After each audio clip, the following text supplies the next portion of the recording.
All right, folks, it's the Lex Lumpkin Show. We are back after the Thanksgiving break. I hope everybody had a wonderful holiday. I wish I could have recorded earlier in the week. I was traveling a lot. It was tough getting in between studios, stuff like that. Also lost my voice halfway through the week. Was at a live show up in Boston. Some of the fellas had a fantastic time. You could see us all over YouTube, all over the dozen. We are celebrities. We are buzzing. We're feeling great. But we're back here now. It's been 2 weeks. We were back for Power Rankings 7.0. That's Lex Lumpkin's Power Rankings 7.0. Before we get into that, let's hear from a quick word from our sponsors. As always, we are brought to you by Sundog Multimedia. Sundog Multimedia is an online communication social media company. They were once just a personal tool that has since evolved into something much bigger, allowing users to communicate, research, and discover things that impact their lives and daily decisions. Sundog will collaborate with you to help build a modern yet nimble social media strategy by utilizing innovative and traditional media principles. Sundog is also a proud supporter of the Stop Soldier Suicide Foundation. You can follow Sundog on Instagram. That's at Sundog_multimedia. On Instagram, it's at Sundog_multimedia. Brains, brawn, and true professionalism. That's easy peasy moving and service. Moving, muscle for hire, assembly, errands, you name it. Easy peasy is a multi-purpose team. If you need something, just ask.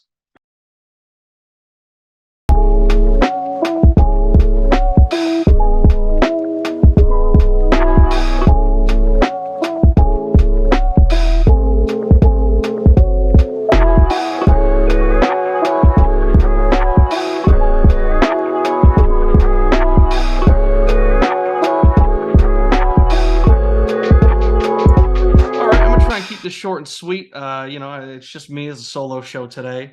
And it's just power rankings, so it's not too much to get into. And as the weeks have gone on, we've kind of been cutting down on exactly how deep we're diving into some of the tiers in the power rankings. I think at the end of the season we might do maybe a dynasty power rankings, how teams' outlook looks moving forward, not necessarily just year by year redraft style. But of course, it's kind of down to I had it marked down to really 7 teams that are in the playoff race right now. As always, it's been 4 that we think are locked in, and then there's kind of a 3-team race for those last. I guess it's technically 2 spots because there's a divisional race, and then the fallout from that will also affect who gets the 6th seed. We'll get into that in a second. Right now the playoff picture seeded 1 through 7. It's 2 pins, the Bussy Boys, Gino and the Zits. Those are the divisional leaders. Big Brain, Vibers, and Go Tigers are currently the 3 wildcard teams. It's 4, 5, and 6. McMorrow, Carson Wentz, he is the 7th seed right now. It's going to be tough. he really needs Mikey Bowen to make some type of push in these last 2 weeks. And we'll get into this in a second, but to really get in, because I don't think he's going to pass Mikey in points for right now. He's about 90, call it 87 points back of Mikey with 2 weeks left. It's not impossible. We've seen teams put up 150-point weeks. All of a sudden, he's right back into it, right? But really, he's hoping that Zach, Gino, and the Zits can drop into that wild card race, because then McMorrow would be able to jump him. But right now, McMorrow's really on the outside looking in. It's kind of out of his hands, except for the part where he can just try and score as many points as possible and try and backdoor his way in, but it's going to be tough for him. I love my mom in the hunt. They are the 8th seed right now. I really think they're out of it, but again, all it takes is one insane week and, we could be looking at it completely different. But the clock's ticking. We got 2 weeks now, including this current Sunday that's coming up. So the lottery going 6 through 1. It's currently McMorrow, then Wallace, then the Most Athletic Sons, and then Slippery Pete owns the next 3 picks, the top 3 picks, which would be the Slow Stroke Kings. Put that shit on, and his own pick, Slippery Pete. I'd say that those are locked in. The only thing that could really change is maybe Amaral able to pass me, the 2 or the 3, but at the end of the day, it doesn't really matter because Pete has all those picks. But I don't think that any of us are going to be able to catch up to the Most Athletic Sons, Wallace, McMorrow, any of that. So I'd say that the top 3 is pretty much locked in. I'd say the Suns are locked in at that 4 spot. It could get a little dicey depending on how these final 2 weeks go. And then it'll be interesting to see Wallace, McMorrow, and then if Bowen does drop into that that lottery race, then that could really change things. But all right, let's get into it. Let's start at the top. Let's see how quickly do I want to breeze through these.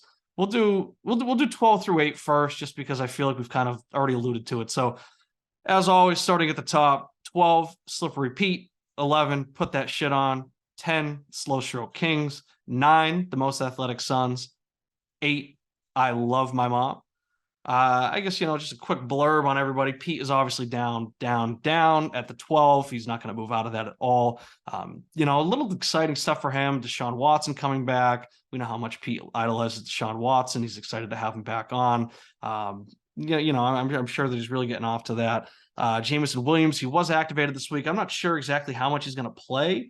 Could be, I'd say for him, it's definitely going to be a limited snap count, but he's also that type of player where all it takes is 150-yard grab and he could give you 10, 11 points on a 50-yard touchdown or something and not play the rest of the game. So he does have that big play ability that doesn't make him necessarily an automatic bench until he gets those things.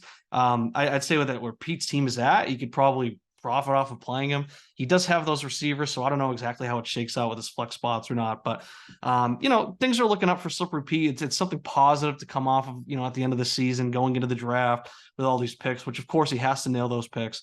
But seeing Pete projected in, I believe, the 90s this week should be a promising sign for him, knowing that he's now projected 91, 92 points, and he's also going to be adding 3 first-round picks onto that. I'm sure with more moves to come as well. So Pete's looking for something to build off of at the end of the season, right? 11, Put That Shit On. This is a team, if we're doing a dynasty draft, or a dynasty power rankings, I actually don't know. I was about to say I'd rank them at the bottom. I don't know if that's true though. I'd say more so if I'm doing a look ahead, they're definitely the favorite to be the 12 next year, right?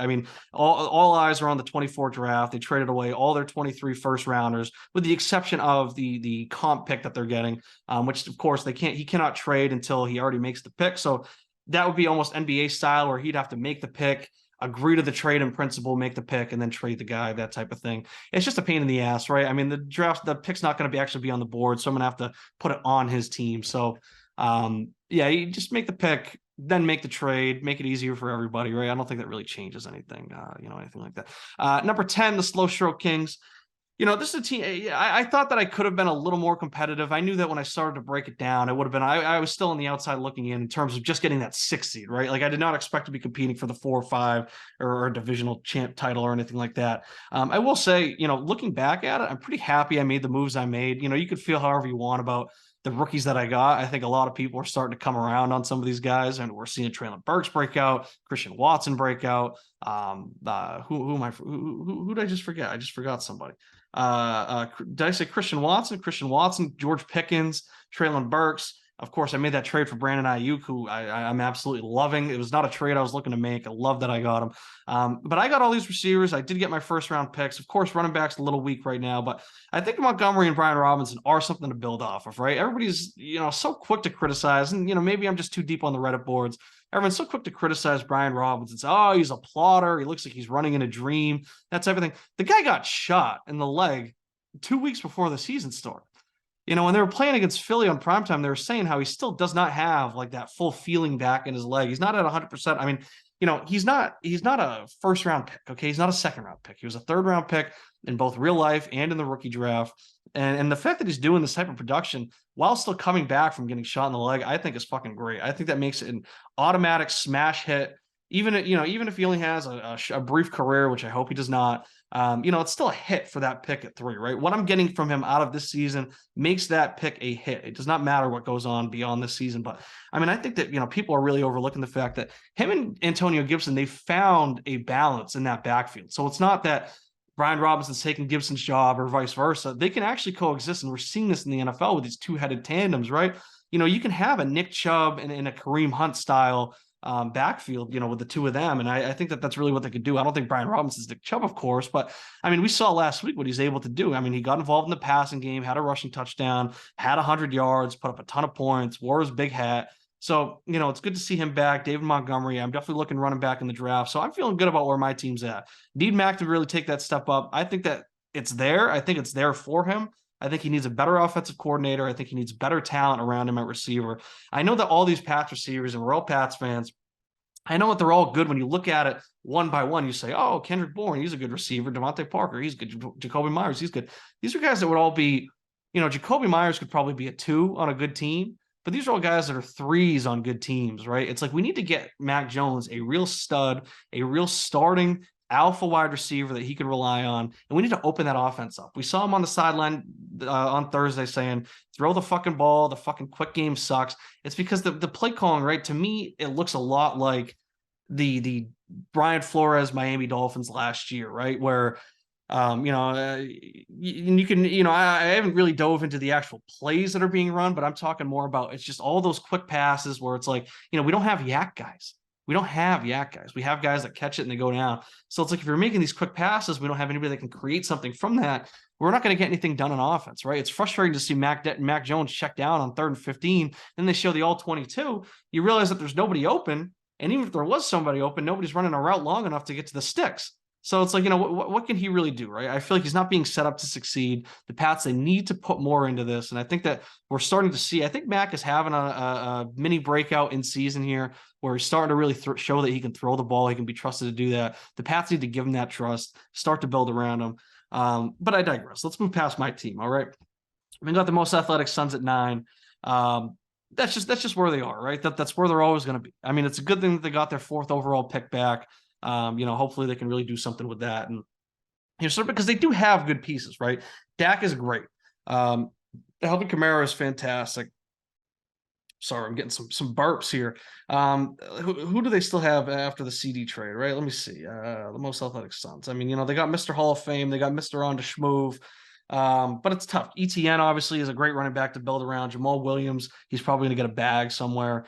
So like there are pieces here, and now they have those first rounders. So as long as they can do something with that, you need Rashad Bateman to come back and really show that he is something. I haven't necessarily seen it out of Bateman. I've seen the flashes, but I'm not seeing that alpha, automatic start every week type of receiver yet. So he needs to come back. He needs to get healthy. The Suns, I think they're going to make a few moves in the offseason. At this point, they need Brady to come back. But I think that they can figure it out. I don't think that they necessarily need to go quarterback in the mock draft, or not in the mock draft, in the actual draft. I think with Dak, I think that they can maybe look a little bit cheaper, try to get a cheaper quarterback too. Maybe Goff keeps that job for another year. Maybe he gets a job somewhere else. Or maybe you can just trade for a guy like how we've seen these Garoppolo, Geno Smith, those types of trades. Or you can get these, quarterback twos and you can, build elsewhere with your positions, right? That's one more thing about Brian Robinson. I got to come back to not everybody can be a top 12 running back, right? Only 12 running backs can finish in the top 12. There needs to be love for RB2s, wide receiver 2s, QB2s, okay? Not everybody can finish in the top 12 at their position. You need depth. You need people to rely on when there's bye weeks, when there's injuries, just to fill out your roster. You know how hard it is to get all top 12 guys on your roster? Fucking impossible, right? I'm tired of everybody just writing off these guys because they aren't getting 20 points a game, that type of shit. But whatever, okay? Justice for Brian, all right? Moving on, number 8, I love my mom. I do love this team. I gave them a lot of shit in the preseason. I thought that they were a little overrated just based off of public reaction, right? Because this is where I expected them to be, right? They are a competitive team that can beat any team any given Sunday, and do all that. But at the same time, you're looking at them starting Andy Dalton, Randall Cobb, Zay Jones. But they got the first rounders. They can fill out those spots and they can put together one hell of a roster next year. This is a team that I think will for sure be in the playoff discussion next year. I'm not sure how it'll play out. I'm not sure if it'll be enough to get them, kind of catapult them up to the big brains and the shits, or I guess the Bussy boys now, and try and compete for that division title. But I mean, this is a team that I think should really have a strong hold in that 5 or 6 seed next year, and continue to compete this year, right? I mean, this is a team that's in a very good spot. They were blessed by going against Barron and Kyle in the dispersal draft, and they were able to just get, the only good players that were available in that draft. And, that gave them a little bit of a leg up on stuff. But, I love my mom. They're kind of stuck in the middle right now, but I love the spot they're in. It's a great roster, a really great core to build around. So I'm feeling really good about them.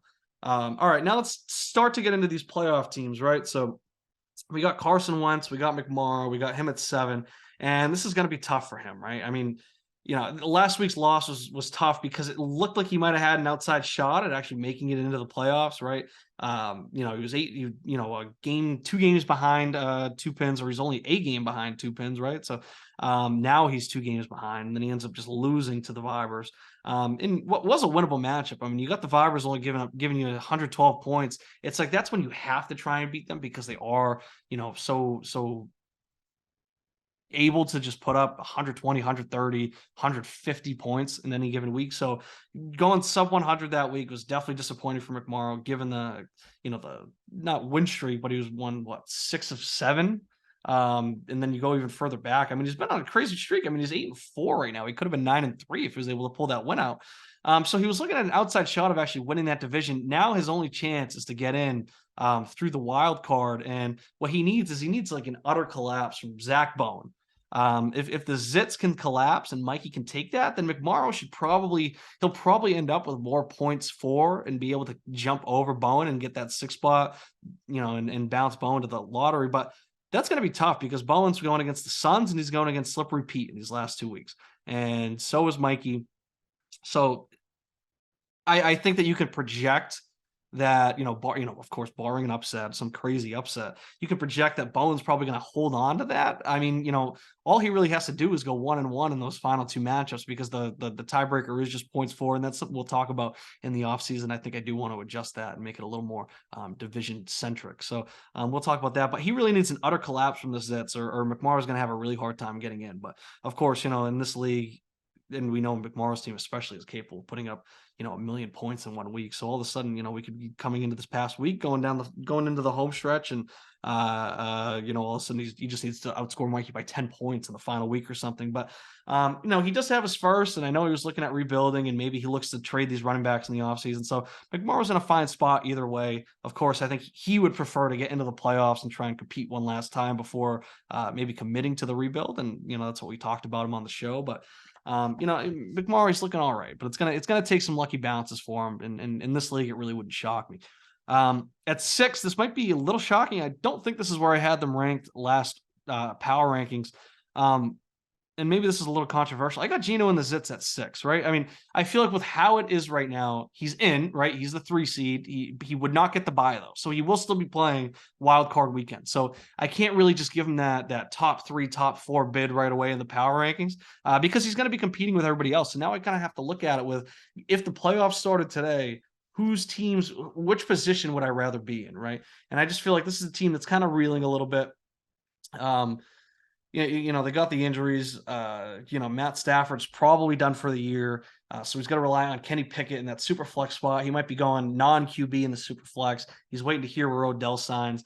It's just a team that, they're hurting right now. Dameon Pierce is kind of taking a step back from his early season production. He's got 5.8 points in the last 2 weeks combined.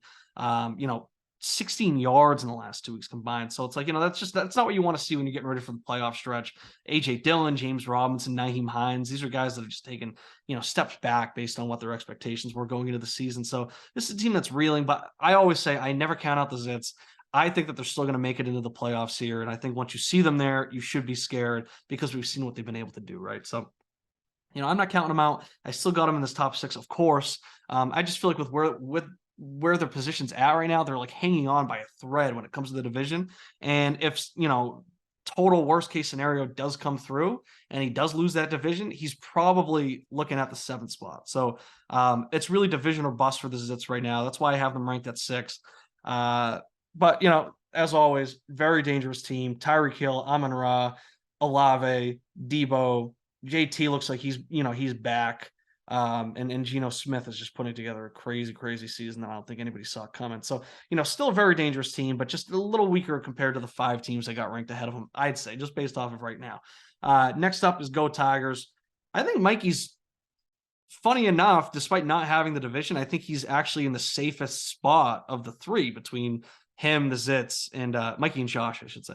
Him, the Zits, and McMorrow, just because it looks like he's going to have enough points to get in on the wild card at least. And then he does have the outside shot at getting the division, where if Bowen loses the division, he's out. McMorrow's on the outside looking in, of course. So that's why I put Mikey over the Zits right here. I think that the argument could be made that they're interchangeable there, just because, of course, the Zits do still have the division as is. But these are 2 teams that I think will definitely, they'll both be playing, wild card weekend anyway. So I got them at the 5. I got them at the 6. Mikey's team, he was getting a little cocky. Everybody gave him a shot last week. He didn't think so.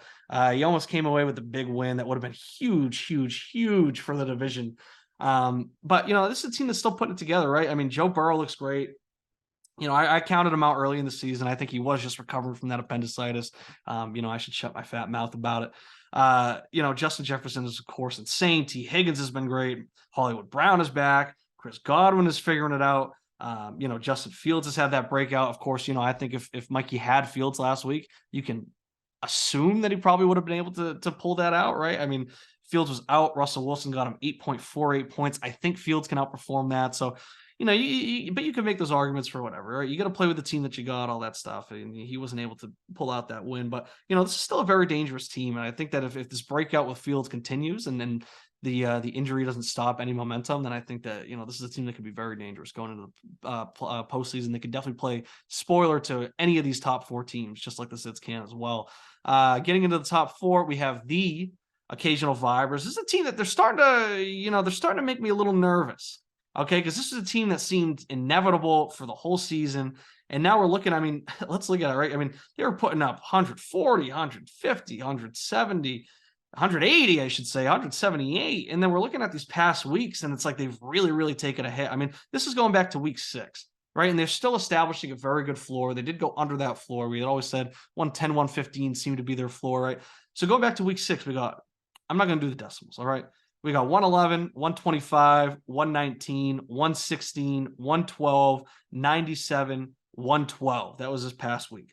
Before that, okay, I'm going to read up from week 5. We got 178, 127, 121, 137, 147. This is a very Russell Wilson type team, it feels like, where they start off so hot, MVP, let Russ cook, all that type of stuff. And then you look at the back half of the season, they're getting way, way, way less points.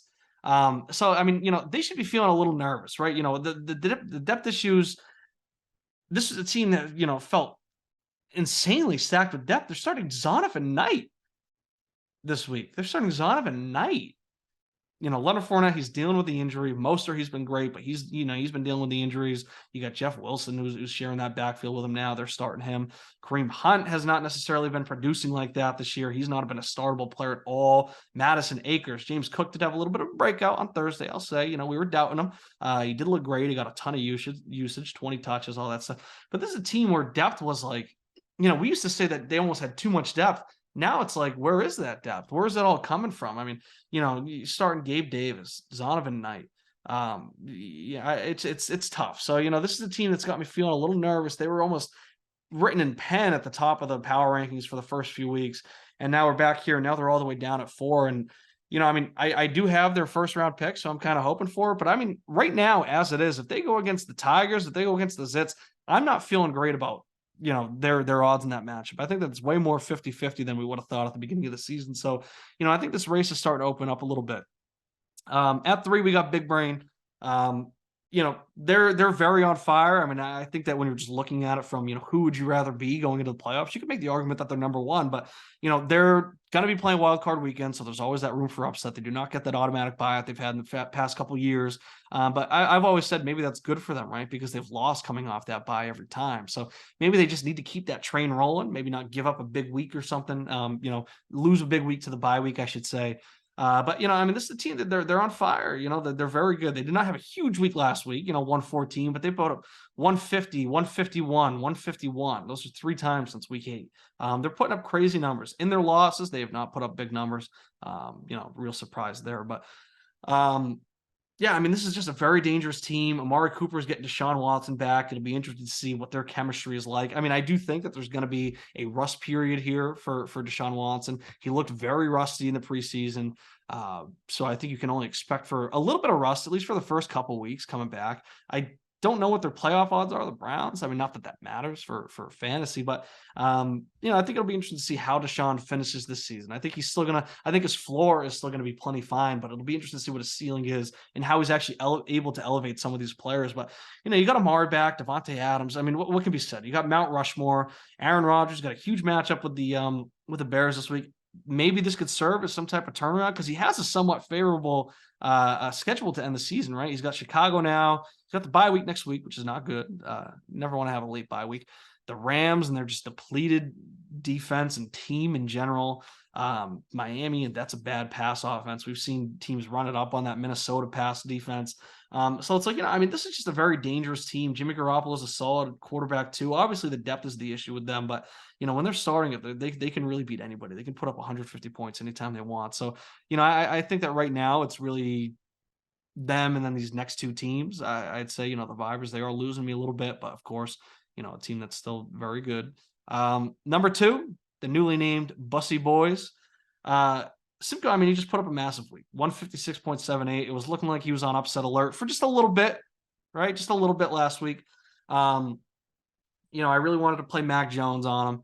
I didn't. I was a pussy. It didn't really matter. Okay, even if I started Mac, it would have just been better for my points for, I guess. It wouldn't have made any type of difference in any type of race. But yeah, I mean, he put up 156 points. He was looking real bad. Josh Jacobs has been absolutely insane. I don't know how he's not the RB1 after that 45-point week last week, but he's got another favorable matchup coming up. 229 yards, 2 touchdowns, 6 catches, 74 yards. I mean, it's insane. I mean, everybody kind of wrote Jacobs off. I mean, he's a how old is he? He's a 24-year-old running back that has finished RB8, RB11 the past 2 years, and people just continue to write him off. And I do think that, he's still going to go and get paid somewhere else because this is still a Pats run Vegas team, right? With McDaniels as the coach. I forget the guys' names now, but that front office is all Pats guys. So I do think that they're still going to let him walk. I still think Zamir White is in prime territory to kind of move into that Damian Harris type role, right? You look at Damian Harris, his rookie year, he got, I think, 4 touches. Okay, Zamir White's probably already topped that. If not, he's at like 3. But I still think that they kind of want to go cheaper at running back. They don't want to spend like that. So I do think Jacobs will be on a different team, whatever. And that's good for Simcoe because he's playing out of his goddamn mind for this new contract. I mean, this is still a very stacked team. It was tough for them to make any deals at the deadline, but they also didn't really necessarily have to. The Bussy Boys, they easily could have been ranked number 1 here. I know that I ranked them third last power rankings. I was talked into moving them up, or did I move them up to 1? I'm not sure. But they're on absolute fire, right? They've won 5 of the last 6. They've only lost 2 games this year anyways. They've won 10 of the last 12, if you want to look at it that way. They're just putting up some massive weeks, 156, 137, 141, 142. This is a high-scoring team, high-octane, high-powered. Kyle Pitts is injured for now, so he doesn't have to deal with, wanting to play him and getting disappointed week after week. I think Conklin getting, not Zach Wilson as his quarterback now is big for him. He's going to start getting some targets. This is a good team. This is a good team. I think they could easily be ranked number 1. But, of course, ranked number 1 is our reigning champs, 2 pins. They just continue to defy the odds, right? Everybody starts to count them out. They get these injuries. Oh, they don't have running backs. Oh, they blah, blah, blah, all that shit. And they continue to just put up crazy, crazy numbers. I mean, he's got Ramondre. He's got Miles Sanders, who just put up a huge week, and he's getting all those touches. He absolutely dominates the touches. I remember when I had Miles Sanders and I was looking to trade him, people were worried about Gainwell. Gainwell does not touch the goddamn ball. It's all Miles Sanders. He dominates those touches. All he has to deal with is losing, red zone or goal line touches, I should say, to Jalen Hurts. And yeah, that sucks, but whatever. He's still putting up crazy points. Antonio Gibson, he's found a role. He's back up to RB16. Everybody was counting him out. Stephon Diggs is crazy. You got Jamar Chase back. Tyler Lockett was a great trade. Ramondre is insane. Ramondre is so good. I mean, he's getting all these touches. He only put up 10.8 points, but he's getting all these touches. And I think that this is going to be one of the first running backs that the Pats really do try and pay, because I think that we have, we haven't had a running back like this since Corey Dillon, right? A guy that can just, I mean, not Corey Dillon, I don't think he's like a huge receptions guy, but a guy that you could just, a true workhorse, right? A true bell cow back, gets all the touches, and he just takes care of us. I mean, he's getting 6 catches a game now. He's able to just run through all these tackles, and it's crazy. So, people were doubting this 2 pins backfield for quite a long time. Last year we were doing it. They put it together. They got a much better backfield than they had last year. And the rest of the team's the same minus Cup, of course. And then that sucks for them. But they also just are so loaded at receiver that it's like, I mean, who knows? I mean, we're seeing it now. They got Devontae Smith on the bench right now with Diggs, Chase, Lockett, and Stevenson starting. So it's like they have their options. They're able to put up a ton of points. They have that division on lock, I'd say, at this point. So, they got to be feeling good about it going into it. That's our number 1 team. Like I said, they just continue to defy the odds. We continue to count them out, and they just continue to put up massive, massive weeks. I think that kind of covers everything I got on the power rankings, so I'll just read them as always, top to bottom. Starting at 12, that's Slippery Pete. Put that shit on. The Slow Stroke Kings. The Most Athletic Sons. I Love My Mom. Carson Wentz. Gino and the Zits. Go Tigers. The Vibers. Big Brain, the Bussy Boys, and Two Pins. I will be back next week to cover some stuff. I think at that point it'll be somewhat of a playoff preview, maybe painting out some scenarios. We're going to see how everything plays out. But thank you as always, for coming in. I am so grateful for all of my fans at the Lex Lumpkin Show. Continue to read our blog, continue to get those posts up, and we'll talk to you next week.